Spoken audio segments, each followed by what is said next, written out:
Welcome back. For our top domestic story this hour, we update you on the latest arrests to come as a result of the Unite the Right rally in Charlottesville, Virginia. You may recall that major demonstration which took place in August of 2017 when hundreds of white supremacists, including some armed groups, gathered in Charlottesville to rally in opposition to the removal of a statue of Confederate leader Robert E. Lee, leading to the death of counter-protester Heather Heyer, who was killed when a self-identified white supremacist rammed his car into her group. Dozens of others were also injured in street fights between far-right groups and counter-protesters. And this week, federal authorities arrested 4 men in connection with that violence, saying they deliberately started the disorder. The 4 defendants, Benjamin Drake Daly, Michael Paul Miselis, Thomas Walter Gallen, and Cole Evan White, are charged with 1 count of conspiracy to violate the federal riot statute and 1 count of violating that statute, facing 10 years in prison each. All 4 men live in California and are members of the far-right Rise Above movement and were arrested on Tuesday. U.S. Attorney Thomas Cullen described the group as racist when announcing their arrest. This is a group that essentially subscribes to anti-Semitic, racist ideology, and then organizes, trains, and deploys to various political rallies, not only to espouse this particular ideology, but also to engage in acts of violence against folks who are taking a contrary point of view.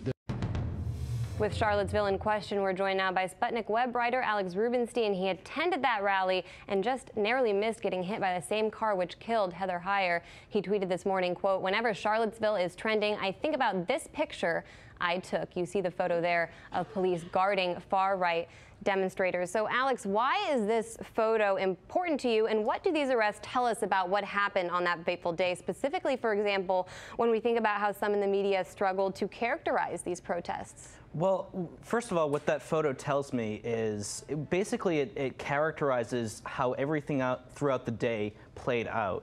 I was actually in Charlottesville a month prior to this major rally for a Klan rally that was going on there, and there were counter-protesters. And during that rally, the police were dispersing pepper spray balls, grenades, at people who were just peacefully standing in the street.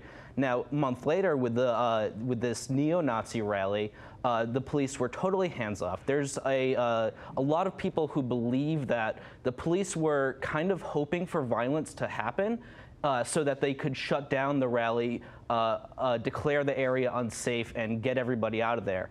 And so in a lot of ways, the police abetted the violence that occurred that day by the neo-Nazis.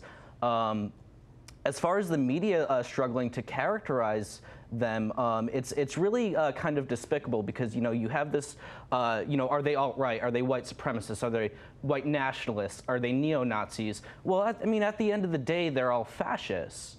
And I think that refusal to use the word fascist to characterize these people kind of like depoliticizes it. So it's not, I mean, they're not just racist. There is an ideology there, an oppressive ideology there that's being ignored.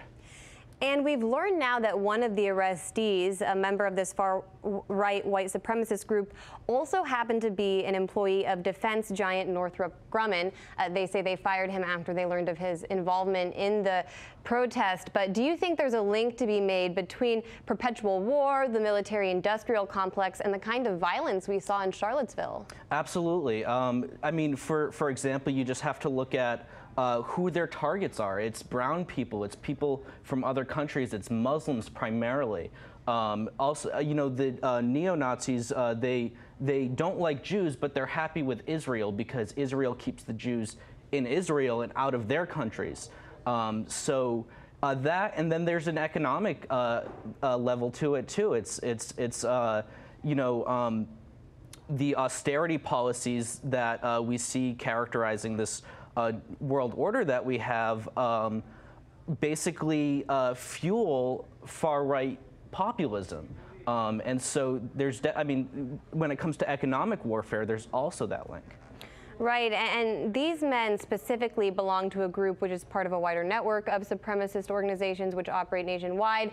What do we know about the Rise Above movement? So the Rise Above movement started in the spring of 2017. Actually, The guy who found it is a convicted felon, and he was basically exercising at gyms in Southern California and came to realize with some of his the people that were also attending these gyms that they loved Donald Trump, but he didn't go far enough.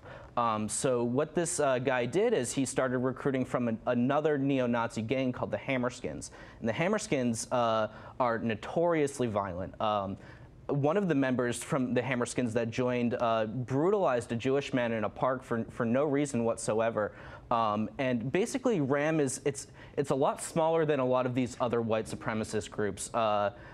But it's a lot more violent, and they're definitely geared towards violence. The propaganda videos that they release show them training and show them fighting left-wingers at demonstrations. For example, a lot of these guys that were arrested just yesterday fought in the Berkeley riots.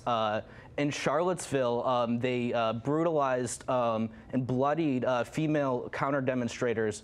They are seen on video doing unprovoked attacks. They're holding swastika flags, and they are chanting, "Jews will not replace us."